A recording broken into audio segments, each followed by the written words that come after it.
السلام عليكم، ازيكم يا حبايبي؟ عاملين ايه؟ اتمنى تكونوا بخير. كل سنه وانتم طيبين ورمضان كريم. ان شاء الله النهارده هنعمل مع بعض بسكوت الزبده بانجح واسهل طريقه وبمقادير مظبوطه، وهتجربيها ان شاء الله. النتيجه حلوه جدا وسهل التشكيل وشكل المصنع بالظبط، هش ومقرمش وخفيف في نفس الوقت. ونبدا بسم الله. اول حاجه أنا عندي هنا كيلو دقيق مخصص للكحك والبسكوت او متعدد الاستخدامات، ولازم ننخله كويس جدا عشان ندخل هوا فيه ويخلي البسكوت هش وخفيف. وهنستخدم 600 جرام زبدة، ما يعادل كوبايتين وتلات ارباع بمج الشاي العادي. الزبدة اي نوع بتفضليها، ممكن جنة او فيرن او نيوزيلندي. انا استخدمت هنا زبدة فيرن، والزبدة لازم بتكون ساقعة من التلاجة، مش جامدة ولا بحرارة الغرفة. انا هنا هستخدم العجان، ممكن تستخدمي المضرب الكهربائي. هستخدم الكافة للضرب. اول حاجة بسم الله، في بولة العجان هنزل ب 600 جرام زبدة واضربهم 5 دقايق لحد ما لونها يتغير شوية. وبعدين هنزل عليها ب320 جرام سكر بودرة، ما يعادل كوبايتين بنفس المج. السكر هنا مظبوط، بس لو انت بتحب سكر زيادة شوية ممكن تضيفي معلقتين كبار. وضربت السكر عندي في البيت ونعمته، وبعدين نخلته كويس جدا. والافضل تنعميه انت في البيت عندك، لان اوقات الجاهز بيضيفوا عليه نشا. هنضرب الزبدة مع السكر البودرة لحد ما الخليط يبقى كريمي وهش جدا، وهنضربه كويس. مرحلة الضرب دي مهمة جدا عشان بتخلي الزبدة ما تفصلش معاكي في النهاية. وبعد كده هنزل الجوانب عشان تتضرب كويس مع الخليط بتاعنا، وهنضربهم لحد ما نوصل للقوام اللي احنا عايزينه. اللهم صل وسلم وبارك على سيدنا محمد وعلى آله وصحبه أجمعين. اذكروا الله. القوام المطلوب بيكون هايش وفاتح زي كده بالظبط. وعندي هنا 4 بيضات. لازم البيض يكون بدرجة حرارة المطبخ، ما بيكونش من التلاجة، عشان لو ساقع هيكتل ويخرز ويفصل الزبدة منك والوصفة تبوظ. هنزل بالبيض واحدة واحدة، مش هنزل بيه كله مرة واحدة. يعني هنزل بأول واحدة واضرب لحد ما تختفي تماما، وبعدين هنزل بالبيضة التانية واضرب لحد ما تختفي. وهضيف للخليط معلقة صغيرة فانيليا بودر، ممكن سايلة. وهكمل بنفس الطريقة لحد ما اخلص البيض كله. ولو نزل منك بيضتين غصب عنك، يبقى تضربي لحد ما يختفوا تماما ويختلطوا ببعض. انا هنا هعمل البسكوت بتاعنا بنكهة البرتقال، فاضيف على الخليط كيس تانجي بطعم البرتقال، ما يعادل معلقتين صغيرين. ممكن نضيف مكانه نقطتين اسانس البرتقال. واول ما المكونات تختلط بعضها، هنزل على الخليط بتاعنا ب85 جرام لبن بارد، ما يعادل نص كوباية، بنفس المج اللي احنا بنعاير بيه. هضيف اللبن تدريجي كده وانا شغالة ضرب في المكونات. وهنجهز المكونات الجافة لما الخليط بتاعنا يتضرب كويس. انا عندي هنا كيلو دقيق، ضفت ليه في الاول 5 جرام بيكنج باودر، ما يعادل معلقة صغيرة ممسوحة، وقلبتهم. وهضيف للدقيق رشة ملح صغيرة واقلب كويس جدا. وهضيف الدقيق للخليط دفعة واحدة. احنا هنا ما بنعجنش، احنا بس بنقلب لحد ما نتأكد ان المكونات تجانست بعضها. واول ما بنلاقي المكونات اختلطت ببعضها والدقيق اختفى تماما، بنوقف تقليب، عشان البسكوت لو عجناه كتير بيعمل عرق ومش هيطلع منك من كيس الحلواني وهينشف معاكي. يعني هنا ضربت ضرب بسيط جدا متقطع على سرعة قليلة لحد ما الدقيق اختفى تماما والمكونات اختلطت ببعضها.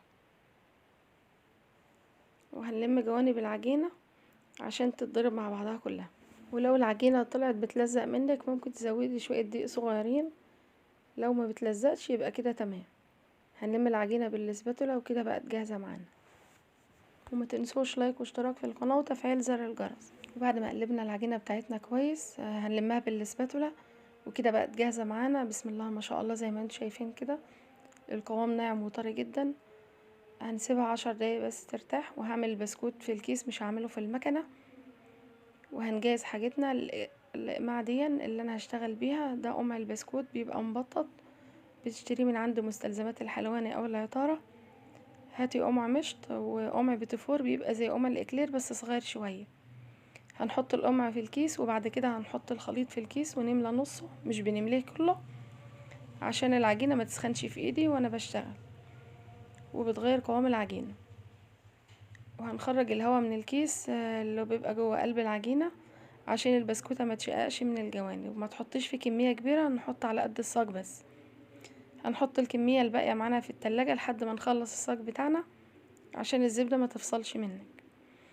هتجيبي صاج مش مدهونة اي حاجة خالص، وهنثبت كيس الحلواني على الصينية، وايد تضغط على العجينة وايد ماسكة الكيس من فوق قافلاه زي كده. احنا بنشكل البسكوت على طول بعد ما تجهزي العجينة، ما بتسيبوش اكتر من ساعة لان قوام العجينة هيبقى صعب التشكيل. بتحط المشط على الصاج وتشدي، ما تشديش جامد وما تضغطيش جامد على الكيس، بتضغطي ضغطة بسيطة جدا. وطول البسكوتة بيبقى حوالي 5 سنتي او حسب ما انت عايزة، وبتظبطيها بالسكينة عشان الشكل يبقى حلو. وبتسيب العجينة مرتاحة، ما تشدهاش قوي. وفي الوقت ده بنكون مشغلين الفرن بيسخن في الاول على درجة حرارة 180. بندخل الصينية، اول صينية انت اشتغلت فيها شكلتيها بتدخليها الاول 3 دقايق، وبعدين تهدي النار عليها 130 درجة. بتبقى نار هادية خالص وبنهديها خالص. احنا كده خلصنا اول صاج شكلناه كله، وهنبدأ ندخله الفرن على طول واحنا شغالين. هندخله على النار عالية في الاول 3 دقايق وزي ما قلنا قبل كده، وبعد كده هنهدي النار عليه خالص عشان يستوي براحته. واول ما ياخد لون اصفر من تحت نشغل الشوايه على الهادي ونلف الصاج لحد ما ياخد لون حلو والتسوية تبقى مظبوطة. وبعدين هستخدم القمع التاني اللي هو ده قمع الاكلير بس بيبقى صغير، هضغط واسحب وفي الاخر بعمل ضغطة خفيفة بتعمل نجمة صغيرة زي كده. ما شاء الله العجينة طرية جدا، ما فيش صعوبة في التشكيل ولا حاجة. هندخله الفرن بياخد تقريبا كده من 25 ل30 دقيقة، وبنسيبه براحته خالص يتحمص. وبنشغل الشواية على الهادي بياخد لون من فوق، وبعد ما بنطلعه بنسيبه ربع ساعة لحد ما ينشف ويطلع لوحده بسهولة من الصينية. يعني ما تحاوليش تحركيه عشان ما يتكسرش منه. ولو هتعملي كمية كبيرة هقولك ازاي تخزنيها. انت ممكن تحفظيه في حلة ألمنيوم، بتفردي كيس في الأرضية بتاعتها وترصي البسكوت فوق بعضه وتغطي عليه بكيس وتقفليه وتغطي الحل بالغطا بتاعها. او ممكن تحفظيه في علبة كرتون من بتاعة الكحك والبسكوت وبتغطي عليها بالستريتش راب بعد ما ترصيه. او ممكن اي كرتونة بترصيه جواها وتقفلي عليه كويس جدا، بتبقى محكمة الغلق وبتحفظيه في مكان بارد. وده شكل البسكوت بتاعنا بعد ما خلصناه. ما شاء الله لونه حلو جدا، ما اخدش اي وقت مننا، وعملنا كمية كبيرة جدا من كيلو دقيق. وليه تشتريه بالغالي وانت تقدري تعمليه بكل سهولة ومكونات بسيطة، وبيكون طعمه في منتهى الجمال. التزمي بالخطوات والمقادير دي ان شاء الله هيطلع معاكي احلى نتيجة. ما شاء الله هشي ومقرمش ودايب وخفيف جدا. جربوا الطريقة دي وان شاء الله هتعجبكم.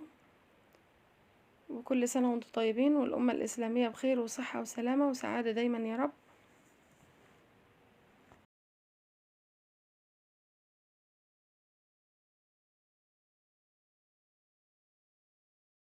وبكده نكون خلصنا الفيديو بتاعنا. اشوفكم الفيديو الجاي ان شاء الله. مع السلامة.